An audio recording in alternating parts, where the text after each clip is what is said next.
Hi, my name is Ruth Greenlaw and I'm an artist. I have my art, I'm at Scugog Arts in Port Perry. I live in Oshawa in a home with a large garden. I love plants. I've loved planting them, and I love to paint and draw flowers and trees and insects and birds and the whole life cycle. One of the mediums I enjoy using is etching, and I start with a metal plate and I cover it with a waxy substance, and then all the lines that I want to show I scratch into the wax with. Then I put it in acid and clean off all the wax, and this would be what comes. Then you mix up some ink, and you take the ink and you squeegee it into all of the grooves. Then you wipe it off with maybe some smooth paper.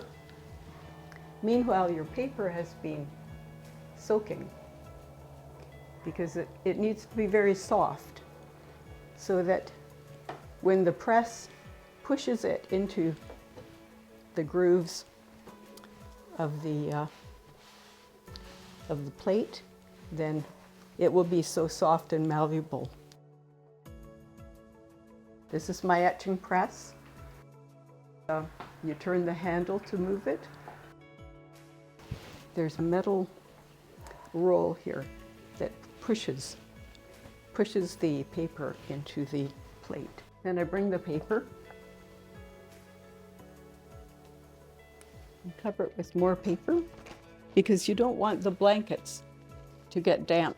If they do, they become stiff and then they don't work properly. Put the blankets over.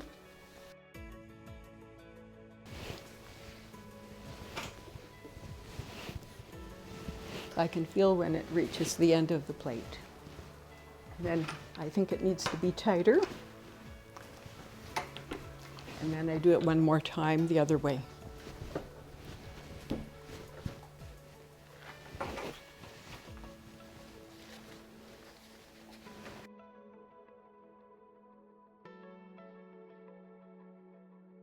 This is just a practice run. These are what I finished with. You can see all the textures. So you can put on some watercolor to enliven it.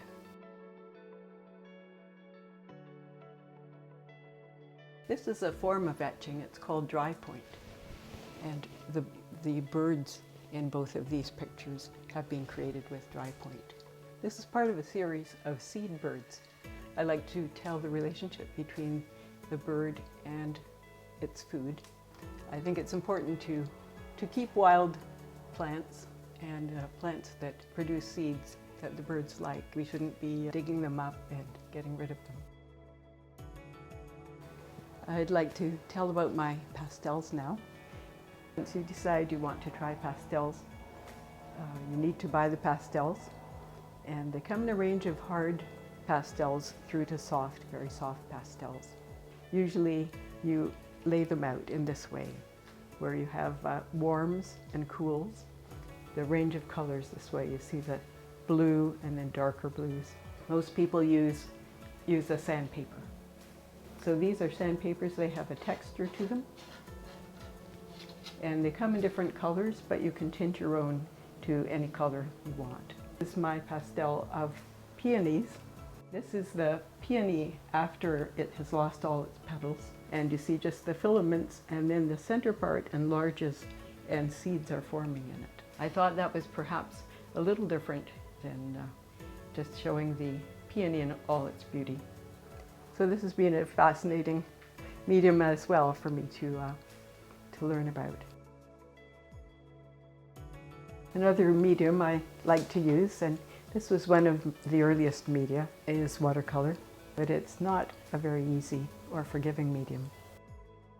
For that you need watercolor paper, watercolor paints, and brushes.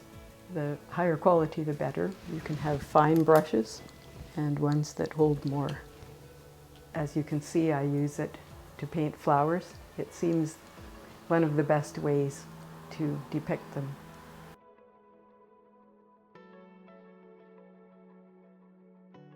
This drawing here is Remembering Rhubarb. It's based on the rhubarb plant, and I love talking about or depicting all of the life cycle of all these plants.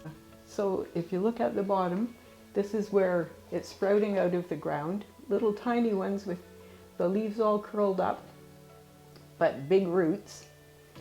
And then it grows bigger and bigger, and then this comes up. It's the buds for the flower. At first they're green, and then they turn white, and then seeds form. So they turn yellow and then brown, and then they fall down, and of course they go into the ground, and the cycle continues. Now this is layers of drawings. Most of it is done in charcoal. Some of the color is watercolor, and some of it are diluted acrylic. Actually, I have one or two actual seeds, and of course all the holes eaten by the insects.